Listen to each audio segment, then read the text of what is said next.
Ang ibabahagi ko ngayon guys na kahit tayo ay invited na pero hindi lumalabas yung ating ads, isa ito sa mga naging dahilan guys, kahit invited na, posibleng may mga sumusunod na dahilan. Ang unang dahilan dyan guys, monetization settings guys. Siguraduhin po na naka-enable ang monetization sa ating mga account. Pumunta sa Creator Studio o Ad Manager para i-double check ang settings.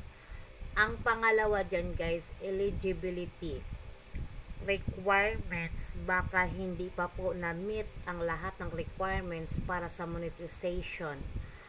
Followers count, watch hours at content guidelines. Siguraduhin ding walang copyrighted issues ang ating mga videos. Ang sunod dyan guys, yung ad placement issues.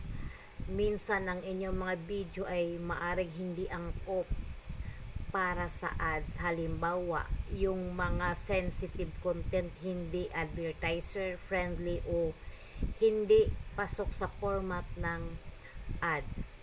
Ang pang-apat dyan guys ay technical glitch. Baka may problema sa platform. Subukang i-update ang application, i-clear ang cache o mag-login sa ibang device.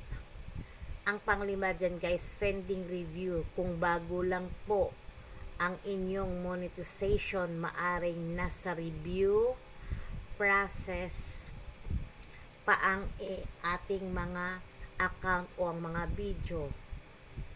I-check lang po ang ating mga analytics o Creator Studio para makita kung may error notification guys. Kung may ano pa tayo guys, ay double check natin, kasi kung minsan ay yun yung mga dahilan na minsan meron tayong hindi magandang content na hindi angkop na malagyan ng ads. Kaya yun, i-ano lang natin, kasi minsan pag nagkaroon po tayo dito ng isa po ang dahilan na hindi po tayo mabigyan. So sana guys ay nakatulong po ito sa ating lahat. Sa may mga katanungan bakit wala pang ads kahit monetize na. So maraming salamat at magandang